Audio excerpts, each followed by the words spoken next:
अब हम हमारा ये नया पॉइंट स्टार्ट करते हैं। इरिगेशन का मतलब है वाटरिंग द प्लांट्स, मतलब प्लांट्स के अंदर जो पानी दिया जाता है उसको, उस मेथड को हम इरिगेशन बोलते हैं। अब ऐसा तो नहीं कि हम सिर्फ बाल्टी से पूरे खेतों में पानी डालेंगे, इसके लिए अलग अलग मेथड्स होती है। तो ये पूरी प्रोसेस इरिगेशन कहलाती है। अब हम इरिगेशन की प्रोसेस देखेंगे। इरिगेशन आया समझ में, वाटरिंग की प्रोसेस इरिगेशन कहलाती है, जिससे कि प्लांट्स प्रॉपर तरीके से डेवलप हो सके, ग्रोथ कर सके। अप्रॉक्सीमेटली 90% ऑफ प्लांट्स वाटर ही होता है। हमारी बॉडी में कंटेनिंग वाटर कितना होता है? 70%। और हमारे पूरे अर्थ में भी 70% पानी है। और पर प्लांट्स में क्या होता है कि 90% वाटर होता है, ज़्यादा से ज़्यादा पानी होता है प्लांट्स में। पानी को सबसे ज़्यादा प्लांट्स को सबसे ज़्यादा पानी की ज़रूरत होती है। तो इसके लिए अलग अलग मेथड्स हैं। अगर प्लांट्स को बराबर मात्रा में पानी नहीं मिलता है तो वो सूख जाता है।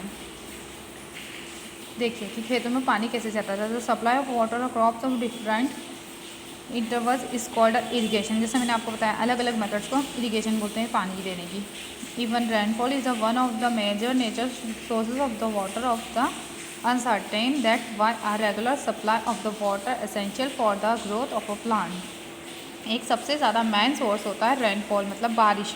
ये नेचुरल रिसोर्सेज है प्लांट्स की ग्रोथ के लिए। Water requirement of different from crops to crops such as rice need continually supply of water, wheat require water regularly intervals during a growth। मतलब कुछ चीज़ें होती है तो जो तो सिर्फ पानी में ही ग्रोथ करती है, पूरी तरह से डूबे होते हैं। जैसे चावल की खेती के अंदर क्या होता है, खेतों को पूरा पानी में डूबे हुए होते हैं तभी वो ग्रो करते हैं। लेकिन अधिकतर प्लांट्स में ऐसा नहीं होता है, बस मिट्टी गीली हो, अगर ज़्यादा पानी से भी प्लांट गल जाते हैं, सड़ जाते हैं। अलग अलग प्लांट्स को अलग अलग पानी की ज़रूरत होती है। There are some traditional and some modern methods of irrigation. अब पुराने समय से, जैसे कि ट्रेडिशनल मेथड से कुछ इरिगेशन की जो पुराने समय में यूज़ की जाती थी, और आजकल कुछ मॉडर्न मेथड्स आ गई हैं। हम ट्रेडिशनल और मॉडर्न दो ही मेथड्स पढ़ेंगे।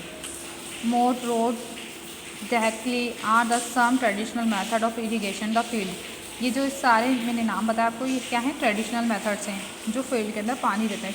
चेन पंप, पुराने समय में चेन पंप चलता था, आजकल तो ऑटोमेटिक मशीन्स चल जाती है, जैसे कि बोरवेल, ये पानी खींचते हैं बोरिंग की मशीन के द्वारा। दूसरी है रोड, ये एक पहिए के अंदर उसको कनेक्ट करते थे पाइपलाइन से, और एक व्हील ले लेते थे, व्हील के अंदर ऐसे ऐसे होल्स होते थे, व्हील घूमता था और खेतों में इधर से ऐसे ऐसे छोटे छोटे से पाइप लगा देते थे, पूरे खेत में पानी उड़ता था। ये क्या है? एक ट्रेडिशनल मेथड है रोड की। ये मोट इसके अंदर क्या है, यहाँ से एक ऐसे, मतलब जैसे कि हमारा हाथ ऐसे, मतलब कुछ गोल चीज़ ले ली, जैसे हम हाथ के अंदर पानी भर के यूँ फेंकते हैं, हाथ में पानी लिया और यूँ उड़ाया, ये वो वाली मेथड है, उस स्टाइल से ही है।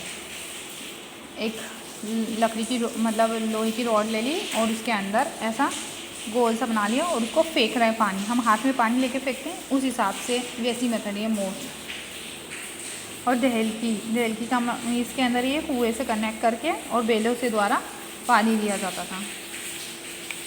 अब है ये बोरवेल, ये बोरिंग ट्यूबवेल, जो आजकल मशीनें चल रही हैं, डायरेक्ट खेतों में बोरिंग हो जाते हैं और ये बोरिंग का पानी डायरेक्ट पाइप के द्वारा खेतों में छोड़ दिया जाता है। फिर नालियाँ बना दी जाती है, थोड़ी सी पतली पतली सी गलियाँ, और उसके अंदर पानी भरा हुआ रहता है, जिससे कि ये आधा मिट्टी सक करती है। और एक मेथड है ड्रिप इरिगेशन, ये सबसे ज़्यादा कॉमन मेथड है, आजकल यही सबसे ज़्यादा यूज़ की जाती है।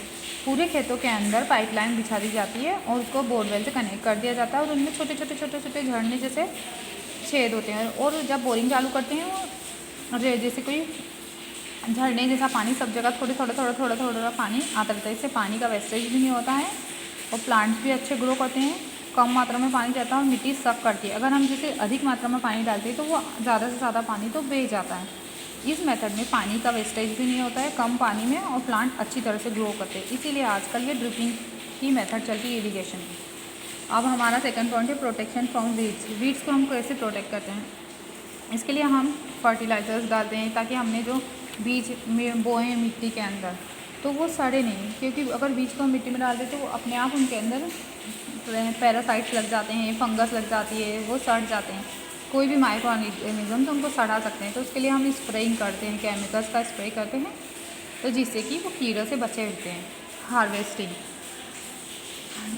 हार्वेस्टिंग क्या होता है कि मेन प्रोसेस देखिए आप। हार्वेस्टिंग का मतलब आपको अच्छे से समझ में आना चाहिए। The cutting of a crop after manuring is called a harvesting. जो क्रॉप्स होती है हमारी वो उग गई बन गई, उसके बाद जो काटने की प्रोसेस होती है फसलों को, वो हार्वेस्टिंग कहलाती है।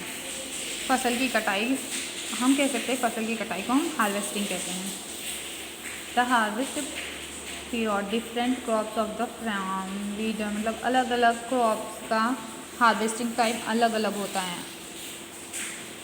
After harvesting the grain to be are separate the crops the process of spreading. अब जैसे कि हमने ये इसको काट लिया, काटने के बाद जो वो उसके अंदर से ये जो इसकी जड़ें और जितने भी छिलके और मिट्टी, ये सब को अलग करने की प्रोसेस सेपरेशन कहलाती है। हार्वेस्टिंग के बाद क्रॉप्स को सेपरेशन करते हैं।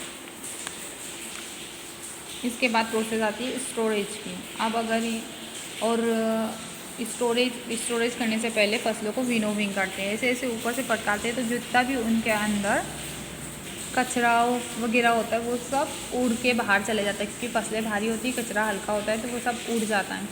उसके बाद उसको गोडाउन में स्टोर करके रखते हैं। ये हमारा चैप्टर कंप्लीट हो गया है।